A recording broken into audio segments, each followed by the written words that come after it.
2 more confirmed fatalities in the Marina District. We just got that word from the San Francisco Fire Department at Fillmore and Cervantes, where a building had collapsed yesterday. Emergency medical teams found a husband and wife. I don't know ages. I don't have identities. Trapped in the building. They worked with them early in the morning for a time, but both people died in the house. They're going to attempt to bring in some equipment to pull some of the wreckage of the house away and bring the bodies out somewhere around 10 o'clock this morning. I guess we're still an hour and 15 minutes away from that. We're obviously losing track of time being out here all night and through the morning. I'm going to show you a little bit more on this corner of Divisadero and Beach. This also happens to be directly across the street from the fire footage, the fire picture, the scene that became so familiar to people last night. The aerial views of the large, spectacular flames in the Marina District. This is what is left of it this morning. The fire department putting water from the bay, from the fireboat Phoenix onto it. It right now is just charred wreckage. They're trying to keep it down, make sure there isn't any more flare-up. This was somewhere between 4 and 8 buildings. It's hard to tell. It's right here on the corner, and it is leveled. It's just amazing. It's just amazing. I lived in this neighborhood years ago, and it's such a beautiful old neighborhood with such beautiful old homes.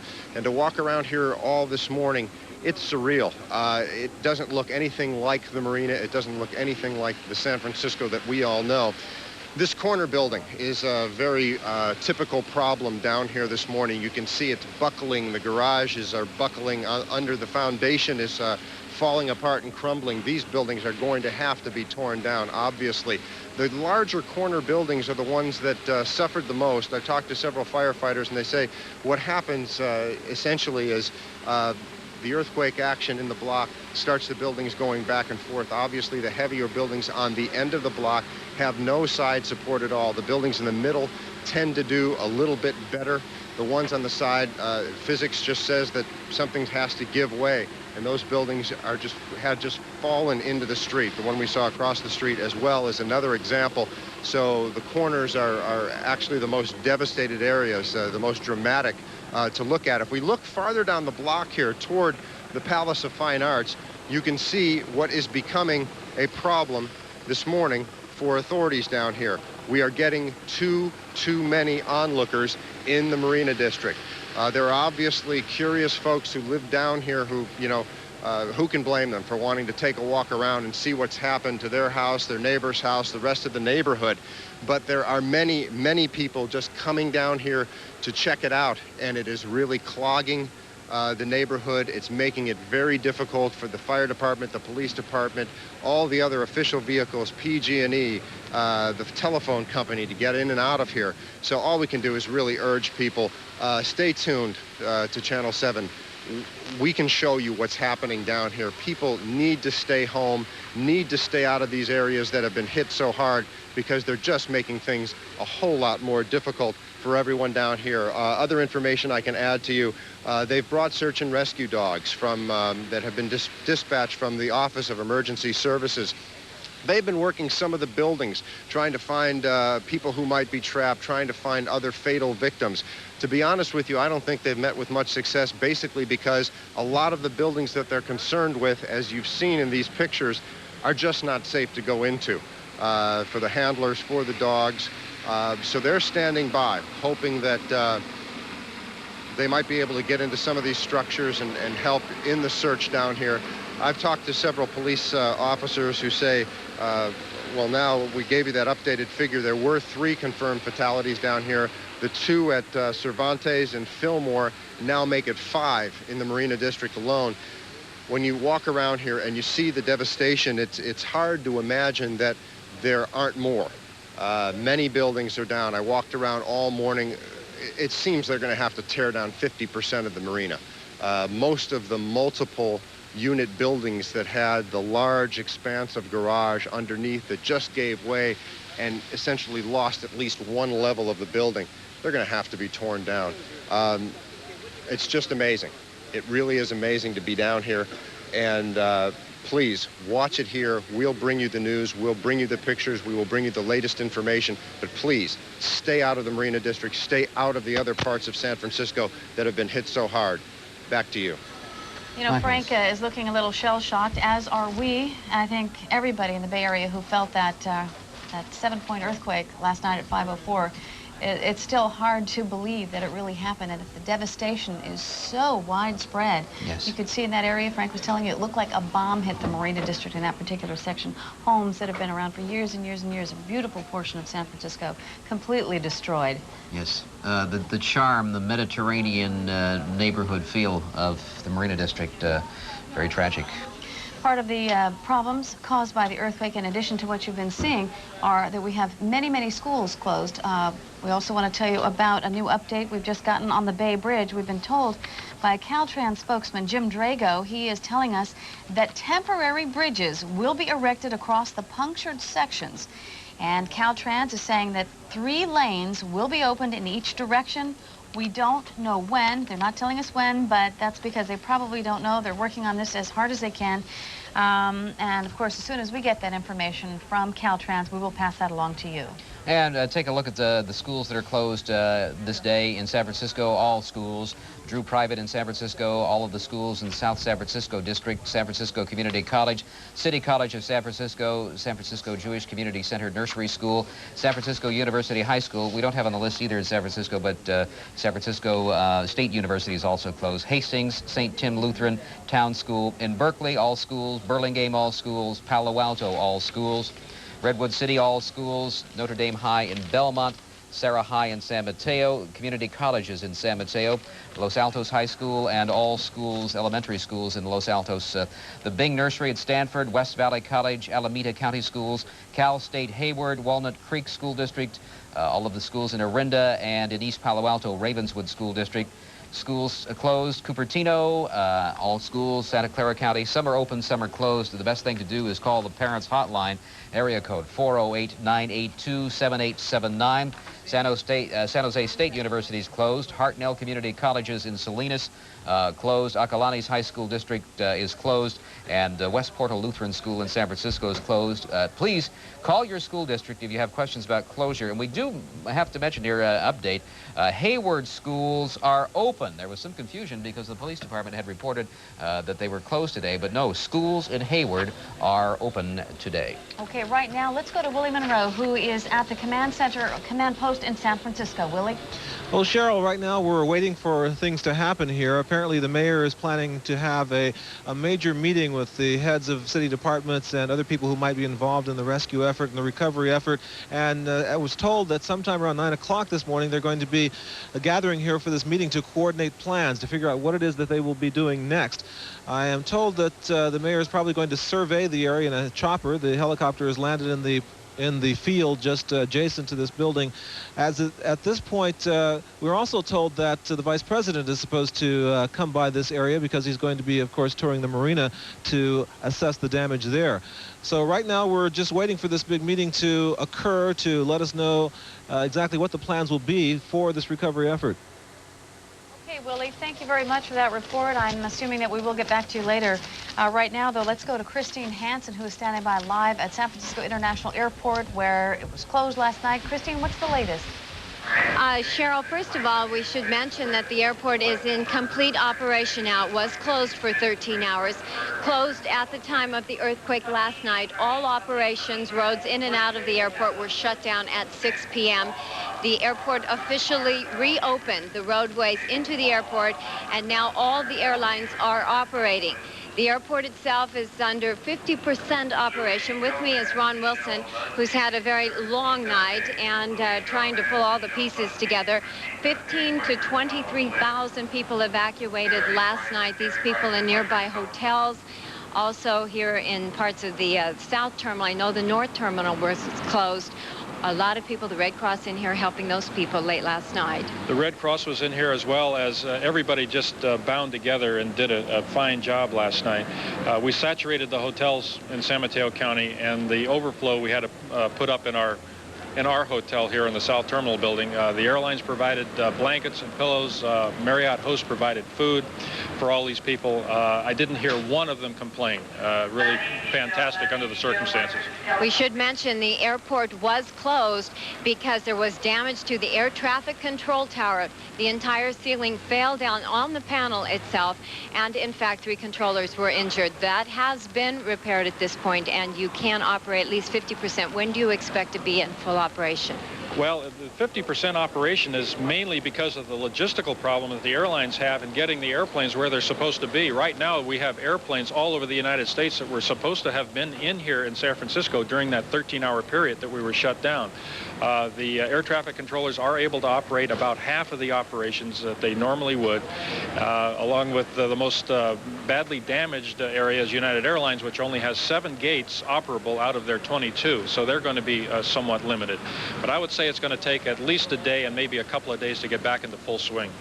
All right, now you said that anybody who has a ticket and who was unable to take their flight during this 13-hour period that the airport was out of operation, that ticket will be honored. And apparently, I was talking to some of the passengers inside the terminal, all the airlines are being extremely cooperative. They are. It's a very competitive business, but when something happens like this, they all get together. One airline will allow the other one to use their gate and that sort of thing. United is really in a bind, and they may have to use some other airline's gate. So you may be coming to the airport and taking a flight out on United, but you may possibly be leaving on American's gate. All right, now early this morning, there are some flights that are being scheduled to simply accommodate people who could not get out during the last 13 hours or during that period of time.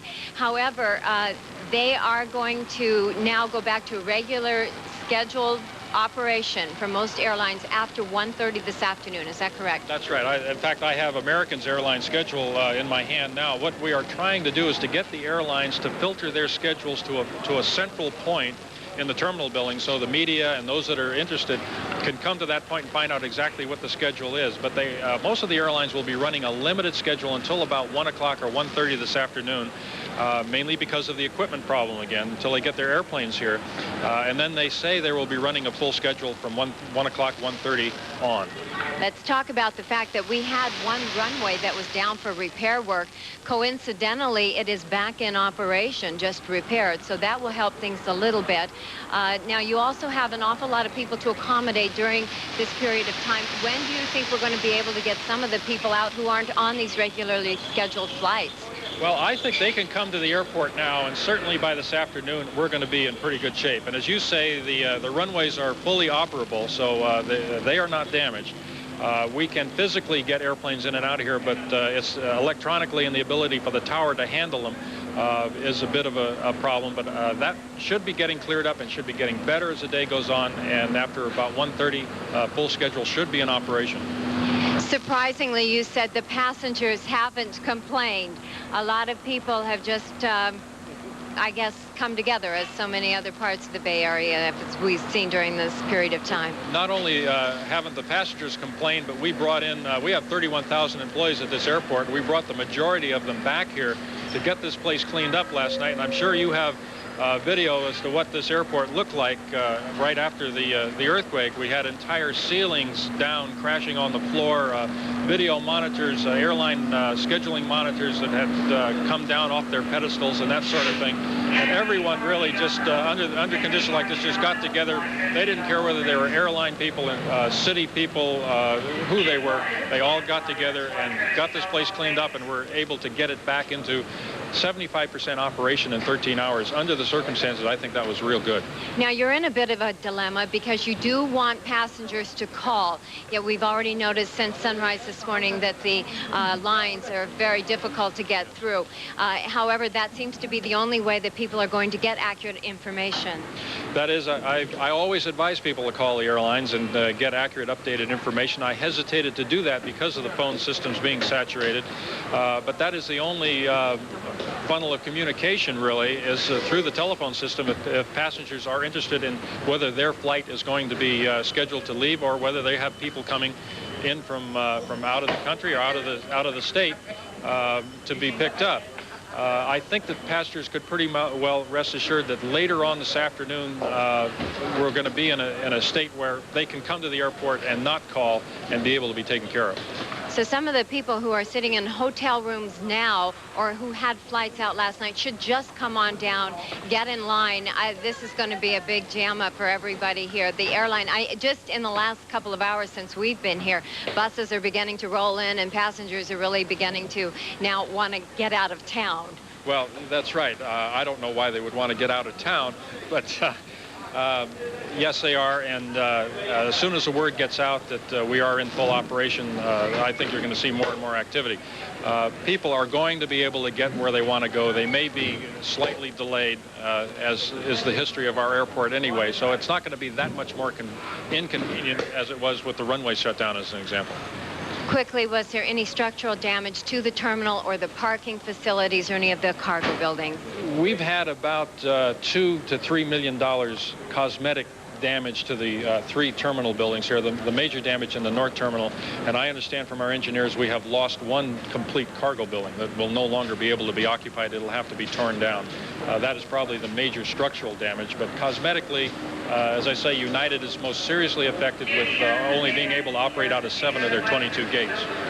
All right, Ron Wilson, I know you're not going to get any sleep for a while to come. Well, I was one of the lucky ones. I got 2 hours. All right, well, we'll hope you see this under 100% operation within the next couple of days. Most certainly within the next couple of days. All right, very good. All right, Ron Wilson, once again, giving us the information. You can come out to the airport now. You can take a flight. The airlines are operating. Again, the lines are unbelievable. Just a lot of traffic now beginning to filter in as people wake up and, of course, now know that the airlines are operating. Again, all of your tickets are going to be honored. They may be honored through another airline, but everyone seems to be cooperating. I've talked to passengers who have spent the night. 300 to 400 of them spent the night in the South Terminal. All of them saying very cheerfully that they have hopes of getting out in the next at least day or two and knowing that it may take that long to do so. If you have a book that shows regularly scheduled flights, those flights are expected to be in operation and leaving this airport after 1 o'clock this afternoon. Prior to that, there may be additional flights that may help you reach your destination. At this point, again, United seemed to be the most hard hit. Again, just 7 gates, but American has opened their gates for them, and they will be able to at least get flights in and out. 27 flights are leaving each hour. 27 are arriving. That's 54 flights an hour. That's half of what they generally do, at least here at the San Francisco International Airport. It's nice to hear the announcer's voice behind me for a change and to see people dragging baggage out, and things are getting back to normal, at least here. Thank you, Christine, for that very complete report. You know, Christine mentioned that Ron Wilson dragged most of his 31,000 employees back to the terminal at San Francisco International Airport to clean up the damage there, and so obviously that cleanup was well underway. He said there was $2 to $3 million damage, though, and they apparently lost 1 cargo building completely, but again, the airport is operational. And of course, the cooperation of those employees certainly reflects what has been going on all over the Bay Area. All of the authorities who have been working on emergency services, on road closures, on highways, California Highway Patrol, people in charge have been saying that you have cooperated so beautifully that you have helped avert an even further crisis in this situation. Yes, I think so. I think we've seen people responding to what people have asked to do. As I mentioned, I think earlier when we started here, I think it was when we started here, I'm not sure what time it is right now. People were out volunteering last night with no traffic lights in downtown San Francisco with flares just to direct traffic and make sure there were no problems except for the few foolish people who were going through intersections without looking either way. But all in all, I think we should all give each other a pat on the back as we survive what is an emotional, anguishing situation. That is for certain. Now, we've had many, many school closures because of the quake. School districts, we've been given this information by the superintendent of schools office. Bill Honig's office called us to say that if you belong to a school district and you're concerned about structural damage to your school building, we have a number for you to call. I'm going to read it twice for you, give you time to get a pencil. That number to call if you want to inspect your building, your school building, for damage because of the earthquake is 916-445 2700. 916-445-2700. And I believe that we had an interview with Mayor Art Agnos, the mayor of San Francisco. Yes, Mayor Agnos is getting ready, of course, to get in a helicopter and assess the damage, as are federal and state and local officials. Earlier, though, this is what the mayor had to say. All of the vital organs of the city are being well maintained. That is, our hospitals are up and running. Our emergency response system is taking care of people. The police are on the streets, supplemented by extra military personnel from the Presidio at the 6th Army, as well as off-duty officers who have been called back into service, and as well as firefighters who have performed heroically, as have all the other people who are part of the city's city services. Power is being restored. The water systems are safe and operable. People can drink their water. Sewage system has not been damaged. Tomorrow the schools are closed because we don't know that they're safe. City Hall is closed because there's been some damage there as well, and so it's going to be some days before we're back to normal. Well, back to normal is a long way from today. We've had many road closures, and right now, to help us out with that information is Jeffrey Schaub with Traffic Central. Good morning again, Jeffrey. Hi, Jeffrey. And good morning to you again. We just got word of an injury accident and want to let you know about it. It's on eastbound Highway 37 in the Vallejo area. The CHP unable to tell us the exact intersection or what area on 37, but we understand that eastbound Highway 37 is blocked as a result of this injury crash, which is in the Vallejo area this morning. Now, around the Bay Area, as you mentioned, there are several road closures, and they are going to be ongoing for some time. They include, in San Francisco, the 280 extension from Highway 101 out to 4th Street. Not many people don't want to take that anyway, but that will be closed for some time. Also, the Embarcadero Freeway, which would link you from the Bay Bridge to Washington and Broadway in San Francisco, is shut down. That may be closed for as much as a couple of days. The reason there has been some damage on that roadway, and they want to check it out. South and northbound Highway 17 through the Santa Cruz Mountains has been shut down as well. That's been closed since the earthquake actually hit about 5 o'clock yesterday afternoon. There has been some damage to the roadway on Highway 17 through the Santa Cruz Mountains, and also some very large mudslides and boulders, which Caltrans is attempting to get out of the way right now. That is pretty much the gist of it. Obviously, the Bay Bridge shut down and the Cypress structure as well. We have encountered a lot of heavy traffic on westbound 80 coming down from the Richmond areas down through Berkeley, people trying to transition onto 580, the MacArthur Freeway, and they've cut off the 2 right lanes on westbound 80 in the Berkeley area, so you're really advised to stay away from there. If you have to come down into the East Bay from, let's say, the Pinole area or up towards Rodale, you're best to switch over to 680 and come down that way. Now, here's a word for the wise. We expect that traffic volume around the Bay Area will increase as the day progresses. People are going to get restless. The weather's nice. They're going to want to get out and check things out and look around, and that is going to create some problems. So please, if you do not have to use the roadways, please avoid them at all costs. The ferry boats are operating at their normal schedule. Those transit services are operating at normal schedule. BART is on schedule, of course, except for service to San Francisco Station. Back to you. All right, Jeffrey, and we'll be in touch with you throughout the day as well. A federal highway official says that after all of this damage, the San Francisco Bay Area roads are in pretty good shape. Those are his choice of words, except, of course, for the Bay Bridge and Interstate 880. David Fredrickson says that they're going to try to do a temporary repair on the Bay Bridge as quickly as possible.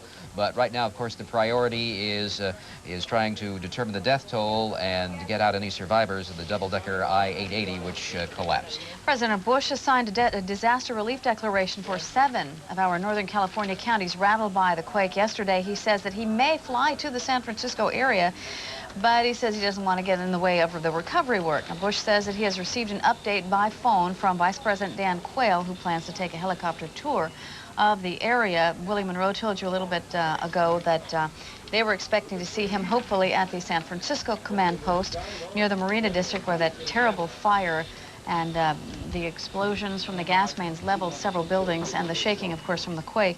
Bush says he's so concerned because the death toll seems to be mounting. The latest word that we have is in the neighborhood of 270 people killed and hundreds more injured. Those figures will change as we learn more information throughout the day, and we will, of course, keep you posted on that. Yes, the Marina District, we've seen the buildings collapse, the fire, the buckling streets, and the reason, of course, is that is landfill. If you recall, it was filled with land for the 1915 Pan-Pacific Exposition. Take a look at the tape of that. We have some tape. Well, actually, of course, it was filmed. They didn't have videotape back in 1915. This is what the area looked like then. The area was land filled for the Pan-Pacific Exposition. Lots of very glamorous buildings. All of the buildings were torn down, with the exception of the Palace of Fine Arts, and that's the reason why most of the damage was in this part of the city yesterday. The fair was actually a celebration of the rebirth of San Francisco, held 9 years after the 1906 quake that virtually destroyed San Francisco. The 1989 quake has not virtually destroyed San Francisco, but thoughts of rebirth are already underway. I understand we have Rigo Chacon standing by live in the South Bay. Rigo, what's going on in your area? Sure. First of all, let me tell you that this brings back memories of the Mexico City earthquake that we covered in September of '85. One of the things I remember from that city is the fact that two problems were potentially going to come up in the Bay Area if we ever got hit by an earthquake like the one we had last night. And those two problems, from my perspective, would be transportation and water supply. Of course, we all know what is happening to transportation, especially in the East Bay. Water supply, the other thing I feared would happen, is taking place, as far as the danger to it, is taking place here in the city of Los Gatos. Let me show you what's happening here on Los Gatos Boulevard. Water is actually coming out from underground. I just lost transmission, so I don't know. I hope you can hear me.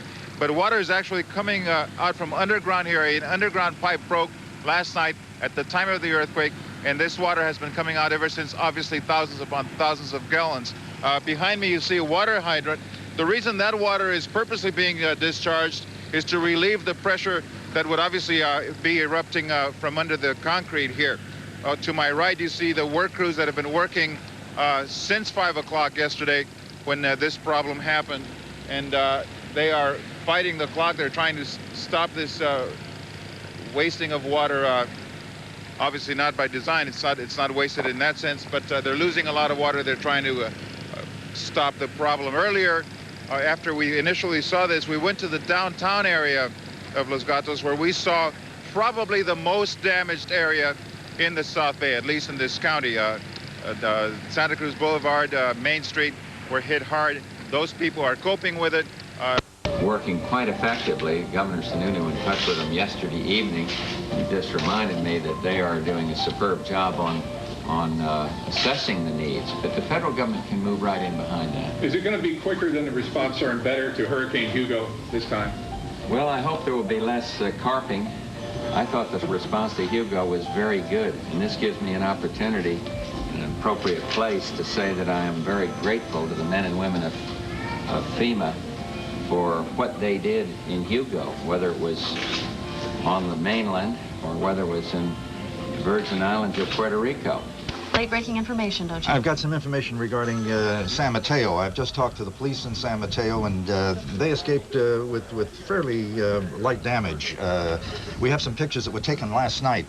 Ericsson's store in San Mateo was hit the worst. The police told me that this was the worst damage that was suffered in the city of San Mateo. It was pretty well destroyed.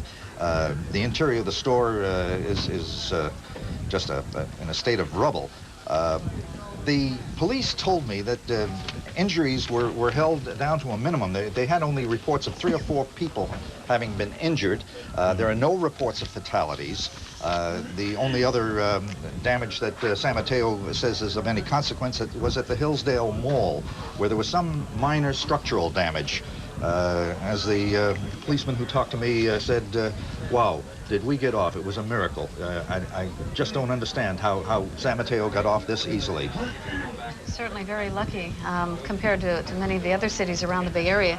5 o'clock, closing time. Exactly, for and there was businesses. no one hurt in Ericsson's furniture store. Some of those pictures look very much like what happened in downtown San Francisco, the Union Square area and some of the financial district, with the fronts of buildings coming off, windows those breaking bricks on the street, that sort of thing. So yeah, this is downtown San Mateo I on understand. 3rd Street, Yes. 77 East 3rd. Yes. Okay, thank you very much, Ed. By the way, I have to mention now that BART is finally back to full normal service. They started at 6 this morning and will go to midnight, but by full service I mean now that the Powell and Civic Center stations, which were the last two that were not open, are now open. So all of the stations are open and they are going to put on extra cars, but if you don't have to be here, stay home. Okay, Carolyn Tyler is in a helicopter, I believe. Carolyn, where are you located? There you go. I'm over in Sky 7. I'm hovering above Santa Cruz. It's right off to my left over here. Beyond the horizon, you can see some smoke rising from a fire. If you look down below, this stretch of rugged terrain doesn't look unlike any other stretch of rugged terrain. There is no clue that's visible, at least to the naked eye, that this is the epicenter. 8 miles northeast of Santa Cruz, 75 miles south of San Francisco, along the San Andreas Fault, the epicenter of yesterday's deadly quake. Now, the fault section runs 30 to 50 miles through these mountains north of Santa Cruz. Seismologists had predicted that this would be the spot that would be the most likely area for a big quake in Northern California. According to one wire service report, a Columbia University geology professor back in 1985 published his prediction saying this would be the exact spot, and he was right. We're now going to go on and head past here, past the epicenter. We're hoping to get some aerial views of some of the damage in downtown Santa Cruz. Live above the epicenter, Carolyn Tyler, Channel 7 News. All right, Carolyn, thank you for that update. Now, in the same area in Los Gatos, Rigo Chacon was there just a moment ago, but by phone we have Janet Yee with another assessment. Janet. Yes, Don, I'm on the other side of Los Gatos now, around Main Street, and there are long lines in the gas stations. The gas stations seem to be about the only things open, and everybody wants to fill up their tank with gas. Again, it's best to stay home if you don't have to go out. Now, one thing that I might mention, for a city, the population of 28,000, there were only 30 homes that suffered severe damage, and one woman that we spoke with whose house just completely toppled off of its foundation. They had actually gone back in the house this morning after having slept in the backyard to get some clothing. It's a very dangerous thing to do. They're confused right now, as a lot of people are. Emergency crews are obviously hung up. A time ago, area code 707. In Nevada and San Francisco, thank you for joining us this morning. Thank you. And as we continue to get more information about the damage around the Bay Area, one of the hardest hit areas is the South Bay. And we go now to Catherine Heenan in our South Bay Bureau with the latest. Catherine? Hi, Lila. As the mayor's office put it just a couple minutes ago, we feel very lucky. Now, this city, people suffered an awful lot of property damage, a lot of people sifting through broken glass and shattered belongings today. But structurally, the city came out remarkably well. Of course, there are far fewer tall buildings here, a lot of newer buildings, but we've only had reports of a couple of buildings where there have been partial collapses, and they were older buildings. As far as we know, Lloyd and Lila, no fatalities in San Jose, at least that we've heard about so far. One person did suffer a heart attack in a car accident. That may have been related to the earthquake. About 300 injuries we do know of, but most of those minor to moderate. Some scattered reports of looting in San Jose, but last we heard very quiet. In fact, emergency dispatchers in this city are saying they are surprised at how few calls they are getting. Very few people went to work. Most of the schools are closed today. It is a very different story just a few miles south of here in Los Gatos. One eyewitness said virtually every building that they saw, there was structural damage. You're seeing scenes from Los Gatos now. There are just terrible problems there with injuries, with structural damage. We have not heard of fatalities there yet. But the big problem today is water here. There are a lot of water main breaks in Los Gatos, big ones and small. People are being told only to use water if they absolutely have to, for cooking and for drinking. Otherwise, water authorities are begging people to please conserve. They have switched to well water, and the water supply there is a problem. In fact, that advice really is being given out to San Jose and the South Bay area in general. San Jose, the water is okay. Seems to be, there's a good supply of it. It's safe to drink. But again, water authorities are saying if there's a sizable aftershock, they can't say what might happen. So they're telling people to conserve and to set some water aside, which is basic earthquake advice anyway, but they're telling people don't take things for granted. Even though the water supply seems to be okay here, set some aside just in case. Let me give you one phone number. The mayor has kind of a help hotline. This is San Jose. It is not a number meant for phone calls just to get information. This is for people who want to volunteer or contribute in some way, and apparently a lot of people are helping out.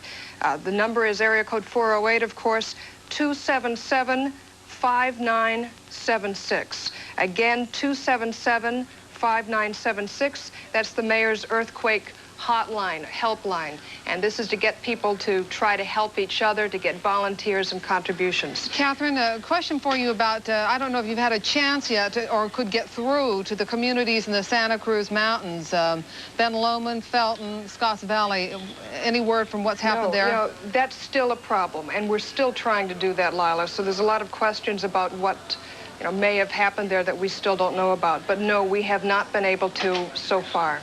All right. Thank you, Catherine. We'll be updating with you throughout the morning. Catherine Heenan reporting from our South Bay Bureau on people feeling pretty lucky in the South Bay this morning, though we still don't know about some of those isolated pockets of population in Scotts Valley in that area. Yeah, we'll be checking back, of course, in the East Bay at the Cypress structure in just a little bit, but right now we have San Francisco Supervisor Nancy Walker, who's at the Office of Emergency Services headquarters in San Francisco. Good morning, Supervisor. Good morning. We heard a little while ago 2 more fatalities from the Marina District. You hear any more about fatalities this morning? I haven't heard any more than you have about fatalities at this point. Clearly there's too many. That's an understatement, but we're trying to learn here what the assessment of the damage is. Are you at this point, the mayor last night asked people not to come into San Francisco to work this morning if they didn't have to, and I guess you would probably repeat that same request this morning. Absolutely. I mean, it is critical to just try and keep the roads open and to keep sightseers away and to keep things accessible for emergency crews. The city crews have just been doing an astonishingly wonderful job. Department of Public Works, Department of the Water Department, all of them, the police, the fire, have just been stunning. Supervisor, we are showing right now pictures from the Marina District from last night and also from today. Have you been down to look at the damage yourself? I have not been down there, and I couldn't look at it because my home didn't have any electricity. But from what I understand, it is really an unexpected severity in that part of town, and that what can we do but feel for the people who are there? And part of my way of handling this is to believe that I should stay out of the way when I'm in places where I'm not needed, so that the people have the ability to do their jobs, do rescue, do clearing, do the kinds of things that need to be done. And I would advise other people to follow that same advice. So no, I haven't been to the Marina District largely for that reason. Supervisor, how quickly do you think you'll be able to get the kind of help to those people in the marina they need in terms of getting on with their lives now, and in terms of shelter and clothing, that kind of thing? All the resources that the city and the Red Cross and the state can throw at them are being thrown into that area, and of course over in the East Bay with some of the terrible tragedies they've had over there. And we will have, as you know, there's been emergency housing set up for people. Federal and state aid is on its way. Senator Marks just arrived, and hopefully we'll have some word about that. We will do everything we can for those people who have been devastated, their lives completely turned upside down in a matter of minutes. That's my old neighborhood. I lived there when I first moved to this city, and I just thank my lucky stars that I wasn't there now. Supervisor Walker, thank you very much for joining us. Thank you, guys. By the way, the media has been spectacular. You've done a wonderful job. All right, Supervisor Nancy Walker with the latest on what she's seen around the city. It is 9:18 now, and we check in with Helicopter 4 once again, and Rita Cohen over the Bay Bridge. Rita? We're showing you a live picture of the break in this span of the Bay Bridge. It's right at the top of the incline section, just before the suspension span section of the bridge. Earlier this morning, when the first Caltrans crews and engineers first gingerly walked out on the steps, we had those pictures shortly before 8 o'clock. now they have driven their vehicles up to the area where the break is. And also in the water below, you can see, I believe the company is Smith Rice, a barge and crane company out of Alameda. And they're already there, getting ready to go to work to get this bridge repaired. We're not quite sure yet. We haven't talked to them by telephone line. We're just viewing it from the air. But on how long it will take to get repairs done. But they're moving the heavy equipment in. It's there now. Looks like they're ready to go to work. That's sure an encouraging sight, Rita, to see them out there so fast. I don't know if you heard it or not, but a little while ago we had one expert say that it'd be about 3 weeks, he believed, until they got the Bay Bridge open again. You know, I think all of it is guesswork until the engineers do find out exactly what they're dealing with, which is what they're trying to do this morning. You know, this morning, most people are staying home, staying off of the freeways. They're surveying their family situations, their home situations, and the neighborhoods. And as that gets more secure and more people start venturing back out and back to work, that's when we're really going to feel the crunch on our freeway systems, and we'll be missing this bridge desperately. I hope that they will be able to get it repaired sometime this week. We'll keep our fingers crossed for that, but no official word yet on exactly when they will be able to repair it. Traffic is light pretty much elsewhere around the Bay Area, isn't it, this morning, Rita? It's very light. Most people are staying home, as has been recommended. The few vehicles we have seen on the roadway seem to be service vehicles, and some trucks. Some trucking companies are in operation. But car traffic, not much of it on the freeways today. All right, Rita, thank you very much. We'll be checking back with you and Lou Calderon, Telecopter 4, a little bit later, and she's been talking about the light traffic, all the things that are closed, and that's what Jerry Graham is keeping track of for us. Right, Lloyd. Actually, we just got a call a little bit ago from our Lynn Joyner, who was on Route 280, and she says that Caltrans is a little bit concerned about 280 in the city.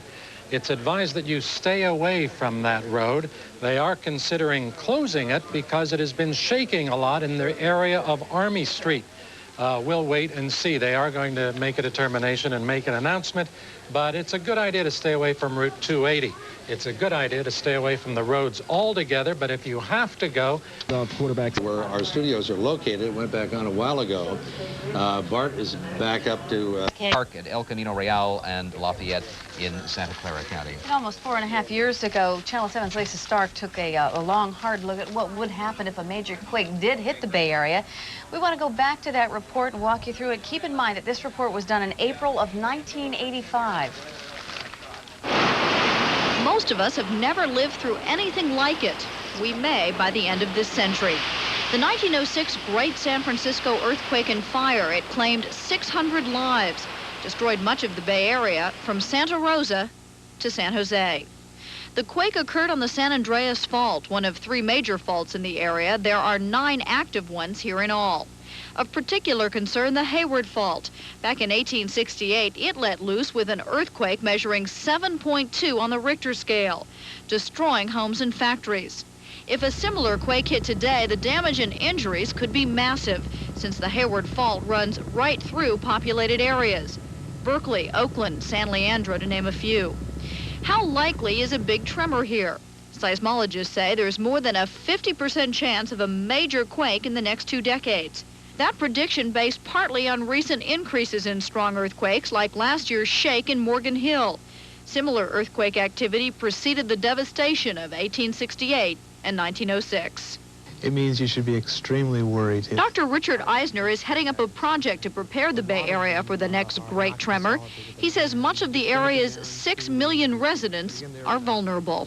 What's occurred in the past after every major earthquake is we've rebuilt, forgetting the lessons that the earthquake has taught us.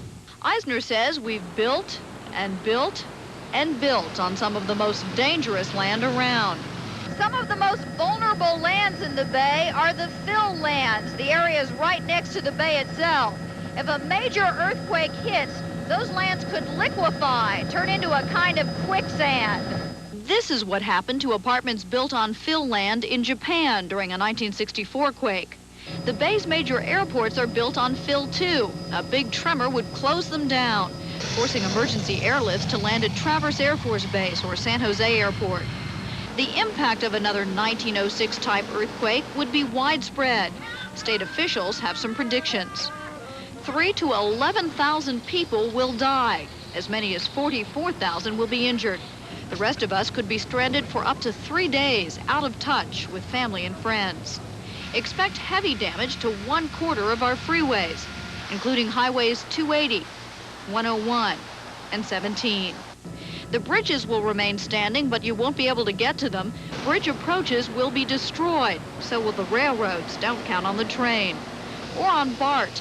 It's built to withstand a quake, but probably won't have any power to run on. Electricity will be out for up to 72 hours. Phones will be dead too after the system is overloaded with calls. Reservoirs will hold even Crystal Springs, which is right on the San Andreas Fault. But you probably won't have running water. Damage will total $40 billion. Many older buildings will crumble. As many as 8,000 buildings in the Bay Area are not earthquake-proof. Windows will break, showering some streets with 6 feet of glass. Schools can survive. They meet earthquake standards. So does most new construction.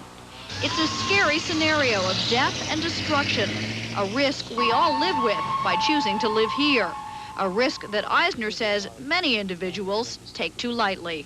It's extremely difficult to motivate people to do something to prepare for an event that may not occur in their lifetime, but could occur any minute. People play the odds. And a lot of people did play the odds. Hopefully, those of you who suffered damage did have earthquake insurance, or at least you had a building that withstood the force of that quake. Right now, I have a man who can help explain just what all of that means. His name is Victor Zayas. He is the president of Earthquake Protection Systems. Thank you for coming down and joining us. Victor, earthquake, what does that mean? Earthquake safety standards for your home, for businesses? Let's start with homes. San Francisco has actually undertaken several programs to improve the safety of the old buildings, which I suspect has helped to reduce the damage that we've seen here in the city. Most of the older buildings have done fairly well, even though we have seen some of the concrete and some of the bricks falling off some of the older buildings. But the city of San Francisco has undertaken efforts to reinforce the older buildings. Yes, the Marina District with the obvious damage there, and you've seen the collapsed buildings. Again, because of landfill, or is it just the construction that goes back to when the 20s or so? Well, actually, it's a combination of both. Basically, it's the same pattern as we saw after the 1906 earthquake, where there were pockets of concentrated damage, particularly in the areas where we have deep bay mud. So the Marina District is subjected to more severe shaking than we get in the central part of the city because of that deeper mud. So you combine that together with some of the older buildings that were not necessarily designed with the intention of being able to withstand earthquakes, and that combines to really cause the problems. I just wonder about a building like some of the high-rises that are just near us here, well, the Embarcadero Center, name names here, but built in area of landfill. But is it reinforced in such a way that that's not a problem? Well, all the newer structures that were built here in downtown, once the earthquake requirements had come into play in the last 10 or 15 years, had been built on deep piles in order to help anchor those buildings into the firmer soil which lies below. And we were pleased to see in our inspection of the city last night that most of the newer buildings really performed as we would have expected. The buildings were expected to shatter glass and drop some of that glass in the street, and we did see a fair bit of that in the city, but we didn't see any real failures of any of the newer structures, which is what we would have expected for an earthquake of this size at the distance that it was from the city. For those of us who are not experts, what does it mean when you sink it into the soil? What actually happens when an earthquake hits a big building like that? What is the physical thing that happens in the building and the protection? The biggest problem we have is that buildings are usually designed to resist vertical loads, or gravity loads as we call them. So buildings are usually very strong vertically, but in fact an earthquake loads a building in a direction which it's not usually loaded, which back and forth, is back and forth or laterally. And that's what we usually try to focus on when we try to design buildings to be able to resist earthquakes. So with those taller buildings, the design philosophy that had been used was to build them flexible enough to be able to withstand the deformations that the ground shaking puts into the building. And usually the deeper soil amplifies the amount of displacement that we get in those buildings. So similar to the Mexico City situation, our deep soils here would tend to affect taller buildings more. Now, but you mentioned that the safer homes are the ones which are the wood structures. For people who survived this quake, whose homes are still intact and they have no damage, what can they do to ensure that this won't happen to them again?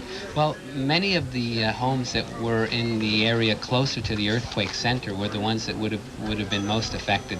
And what's mostly recommended there is that the homes be bolted down to their foundations. Once the home is bolted down to the foundation and you can keep it from falling off the foundation, usually you can control the damage to cracking and other more architectural or minor damage of that type. So we have been recommending people for probably 10 or 15 years or so that in the older houses it's good to bolt them to the foundations. All new houses built since the mid-70s or so is part of the construction. Now it's a required type of detail. Is that an expensive process? Because it sounds a little, everything costs so much nowadays. I'm wondering if that would be an expensive thing. And then what do you do?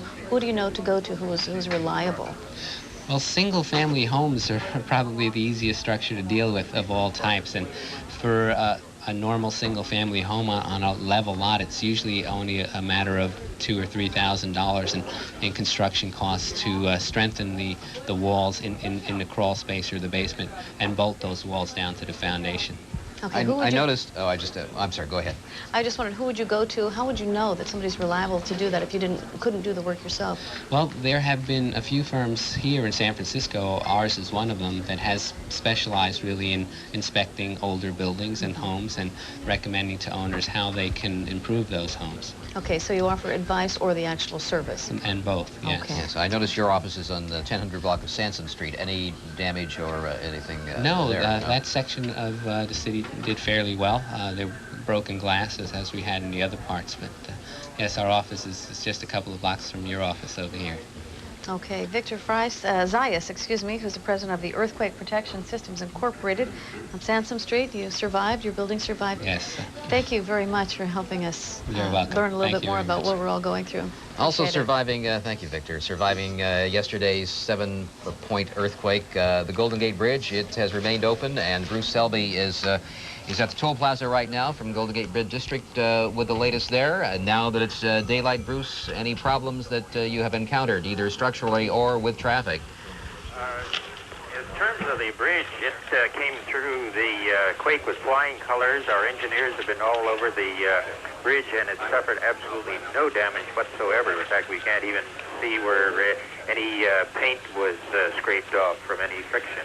In terms of the traffic flow across the bridge, we were anticipating the possibility of a major traffic crunch today, and that did not eventuate. The traffic on the bridge is very, very light. Obviously, with so many of the governmental and state offices closed, that was a contributing factor. Plus, obviously, also people listened to Mayor Agnos with his request that they do not come into work. On our transit services, our Larkspur ferry is only running at half a capacity. We were going to even start the service a half an hour earlier this morning at 5:30 rather than at 6, and we didn't have to do that. And same is true in our bus services. Some of the buses were going to the city with only a few passengers aboard. We are now starting to consolidate services at 4th and Heatherton and Marin City and Marin County, so at least the buses don't go in. There's so few people aboard. Yes. I understand some of the access roads to the bridge, to the toll plaza, are closed, though. At one point, apparently through the Presidio, that entrance is closed, and also 19th Avenue had some structural damage, too, so you can't get onto Doyle Drive that way. Is that correct? Yes, there was some damage near, adjacent to the MacArthur tunnel near Lake Street, and that is, I know the traffic is restricted there, if not closed down. As far as 19th Avenue, I have not heard anything about that. The military is not allowing anyone into the Presidio, so you can't turn off the bridge and go through the Presidio. Okay. And no tolls today, is that correct? No tolls between 6 till noon, and that was in anticipation of this traffic crunch. We didn't want the Golden Gate Bridge to be a bottleneck, so that action was taken. A traffic crunch that has not materialized. Right. I suppose if you could handle 1 million people on the bridge on foot, No then tolls, huh? and I missed that one. Got through there too early this morning. Bruce Selby, thank you very much for joining us live by telephone. Right now, let's go to Frank Crocker, who is standing by at the North Point Fire Station. Hello again, Frank. Hi, Frank. Well, we're still at the corner of Divisadero and Beach, actually, the scene of that fire that lit up the sky in San Francisco last night. Continues to smolder today. The fire department's still dumping water from the bay, the fireboat Phoenix, onto what is left of this multiple structure fire. With me is Captain Al Thusen from the San Francisco Fire Department. Al, what's the goal here at this point? Well, Frank, what we want to do right now is to cool the rubble down that you see behind us in order to have the firefighters go through it handful by handful, shovelful by shovelful, and ascertain whether or not, hopefully not, we have any victims from the fire last night. Are you able to determine at this point whether this was a gas explosion, what caused this, other than the earthquake, obviously? Yeah. Well, it'd be real speculation on my part right now because the Bureau of Fire Investigation is still investigating the cause. However, it appears that the fire itself was caused by natural gas after the building had collapsed as a result of the earthquake itself. It continued to burn like a torch. I would guess that would lead you to believe that. Oh, absolutely. It until PG&E responded and had the gas shut off at the main in the street, we really had no chance against it. Normally, in circumstances like this, a fire department would have one or two firefighters make access to the service alley and shut the gas supply off to the building at the source. But of course, with the building being totally involved as it was, we couldn't do that. So we had to wait for PG&E. They responded as efficiently as I've ever seen them do and have the gas shut off. And as a result, the fire was able to be brought basically under control by, I think it was 10:30, 11 o'clock last night. People are seeing plenty of water going onto what is left of this fire, the rubble of this fire at this point. There was a water problem last night. Can you please talk about that? Well, this area was designed after the 1906 earthquake with some 6, 8, 10, and 12-inch mains. The mains were designed to provide fire protection to buildings that were not quite the size of what you see standing around us. So when the first alarm hit and the companies responding saw the volume of fire they had, they realized that there was not going to be enough water supply from the low-pressure domestic system and a high-pressure system, so they requested the response of the fireboat Phoenix from Pier 22. Phoenix really saved the whole thing, didn't it? I would say so, yes. I think without the fireboat Phoenix, we would have probably been establishing a line of defense on Marina Boulevard and Chestnut Street. The fireboat Phoenix pumps 10,000 gallons per minute. As you showed yourselves on your earlier videos, the local neighbors here assisted the fire department in extending the hose lines up to Divisadero Street to provide water for our water batteries, and that basically is what knocked the fire to its knees. You talk about the old water main system. Is it antiquated down here? Did we prove to ourselves last night that there's just not a sufficient fire water protection down here? No, I think what we proved was that the voters of 1986 were right when they voted for the bond issue that provided several $1 million for fire protection in San Francisco, and that was to extend the high-pressure water system through the marina, through the outer mission, through the Sunset District. We're probably in the third step of that process, and that is, number one, issuing the bonds, number two, the planning, and now we're in the installation stage. But it wasn't here yesterday, obviously. It's coming. It's coming, but right now, you were in a bad position with water. I'll tell you, if we had the high-pressure system last night, it'd have been the bottom of the ninth. It'd be 2 out, 3 and 2 on the batter, and here comes a hard curveball, and would have won. Where do you go from here? Well, we continue to install the high-pressure system as designed by the city engineers. We attempt on the part of the fire department to convince the city fathers that we need adequate manning, and from there we just earn our dollar. More immediately, in the marina, where do you go from here as far as other possible gas problems, all these structures down? What we do, we have a three-pronged attack. We have this particular problem where we want to go through the rubble, ascertain whether or not we have any victims. Number two, we have several buildings, as you've seen in this block itself, where we're going to get professional contractors at Department of Public Works will come in, shore up the building, make it safe for the firefighters to go through the buildings, room by room, floor by floor, make sure we have no victims, we have no injuries, and so forth. And the third point is that we have firefighters throughout the city now going block by block, house by house, making sure there's no gas leaks, making sure if there is a suspicious gas leak, shutting off the gas and advising the residents to call PG&E. Okay, thank you very much, Al Thusen. Obviously, a lot of work still to be done down here. Once again, this is the corner that became so famous, or infamous, I should say, last night, and all the aerial shots of San Francisco's marina glowing in flames. It is now just smoking rubble. They're trying to cool it off so firefighters can go through with picks and shovels and hopefully not find any more victims in here. Back to you. All right, Frank Crocker, thank you for that latest information from San Francisco Marina District. Of course, in Santa Cruz County, 5 people have died, 40 buildings collapsed. Channel 7's Carolyn Tyler in Sky Scene 7 right now above Santa Cruz County with the latest look there. Don, in the light of day, you can really assess the extent of the damage here in Santa Cruz. We have seen a number of buildings, brick buildings, topple like houses of cards. We have seen cars crushed on the streets below us. We've also seen a lot of people on the streets queuing up at stores, waiting in long lines to buy food and supplies. We've seen people on top of their roofs trying to inspect their chimneys that have been splattered all around. There is heavy damage, as you said, in this town just a few miles northeast of the epicenter. Right directly in front of us and over towards the left, there's a fire that's burning. It's the result of downed power lines. And about 10 miles southeast in Moss Landing, there's a report of a bridge collapse. That is the scene that we are seeing as we take an aerial survey of the damage in Santa Cruz following yesterday's devastating quake. Oh, yes. Okay, we can see the roofs collapsed, and so Carolyn Tyler above Santa Cruz County right now.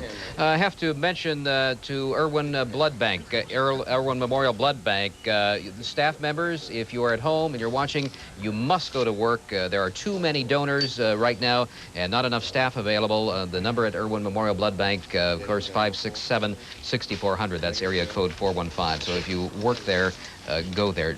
Cheryl Jennings is taking a break right now, which is we're all here from yesterday. Actually, when the quake struck, we just finished our news at 4 o'clock. Jack Hansen is joining me now in Cheryl's place, and we were knocked off the air here temporarily. Now we're still running on generator power, and we were back on the air by approximately 5:10, 5:15, and have been going nonstop with this coverage since. Yeah, I was just down in the financial district, Don, and we have videotape. I don't know if you want to show that now or you want to wait, but no, we'll go to our Lieutenant Governor, Leo McCarthy, who's here, who I understand is now still acting governor until Governor Trajan comes back this afternoon. Is that right? That's right, Jack. Let me ask you a question. Is this microphone working? This one? Okay.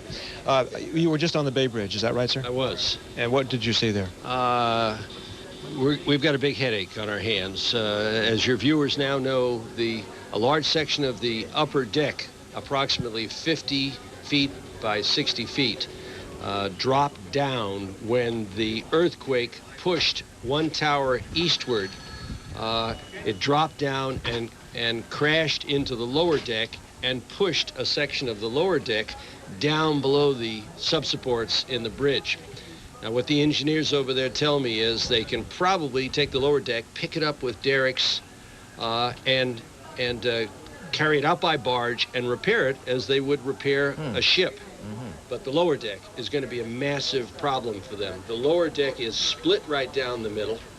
And they're going to have a devil of... in effect, they have to start from scratch and repair that lower section. A lot of people would be asking this question. Were they surprised that this section of bridge came down? This was a 7-point earthquake. This was not as big as the earthquake of 1906, and yet this section came down, and I'm just wondering if this came as a total surprise. I'm assuming it is. Oh, I think they are surprised, and I don't think the Caltrans leadership has figured out the answer to this yet. They're meeting on it. They're discussing it, I assume that within 2 years. Area of 880 that is devastated because there's a 5-mile restriction around that area. Only military helicopters are allowed to get close. All right, thank you very much, Sandy. Of course, we heard that there's a possibility, too, if the Coliseum and Candlestick don't come up to expectations in that survey, that the games could be continued somewhere else, possibly at Dodger Stadium. Major League Baseball officials meeting right now on the fate of the World Series. The news conference will follow that. We'll have that information as it becomes available. Bill Stead now?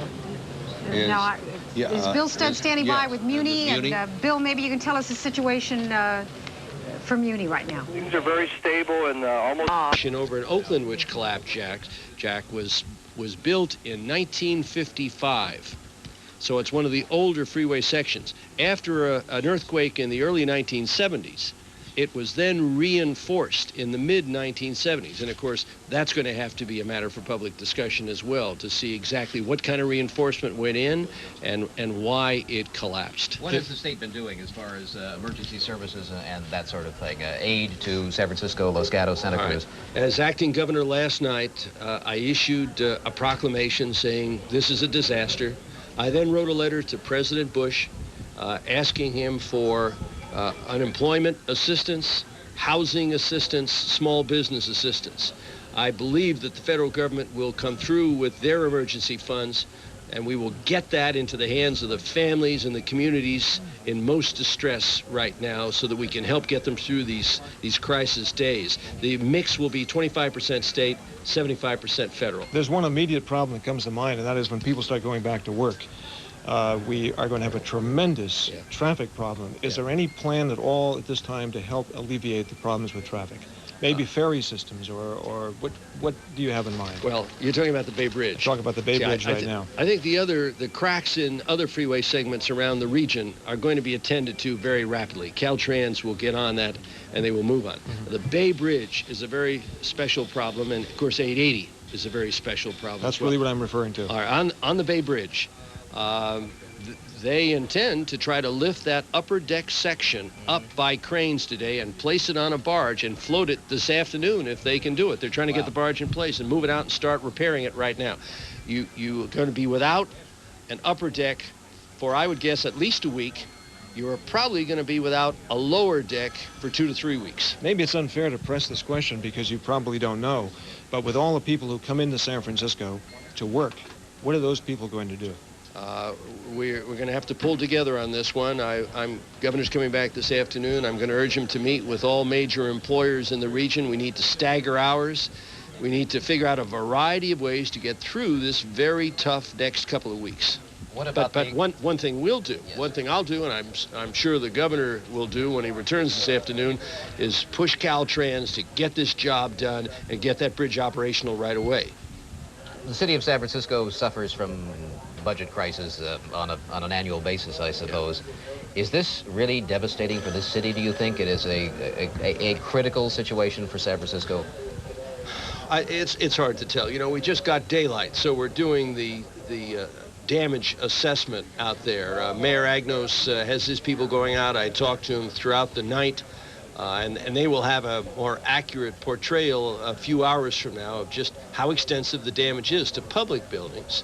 And, of course, people who own private property are suffering badly, too. The city's budget problems are already under great stress, as you suggested. They don't need this added burden. Yeah, Governor Deukmejian will be coming in at 2 o'clock this afternoon. That's right. Is that right? Flying in from Germany. Okay, and what will he do when he arrives? He's going to helicopter around the region and get a personal assessment of how things look. A lot of people here have certainly pulled together, as we've mentioned a number of times, and I think a lot of people have been great Americans, great Californians in supporting each other during this whole time. I mentioned earlier that people were out directing traffic. Oh, I had my family at the World Series game, and I was sitting there with 62,000 delirious fans when that earthquake struck. Yes. Now, with Governor Deukmejian in Europe, I'm acting governor, so I had to set up a command post. So I left the stadium at Candlestick and came downtown to set up that command post. I passed through about 12 intersections where ordinary people, citizens, got out of their cars, got in the middle of the intersection, and started directing traffic. I want to tell you, if any of them are listening, That meant a lot to me, and I'm sure everybody else that saw them acting. Let me reaffirm that. Driving down here this morning in the dark, all the intersections, of course, with the lights were out, but we noticed how carefully everybody was driving and slowly and politely and allowing people to get across the intersection. So at least it did bring out some of the best aspects of humanity. 98% of the public has responded magnificently in this crisis but situation. might it get old in a hurry? People get frustrated and anxious, you know, and then what do we do? Oh, I think people have a right to expect us to move quickly to repair the transportation system. They absolutely have that right.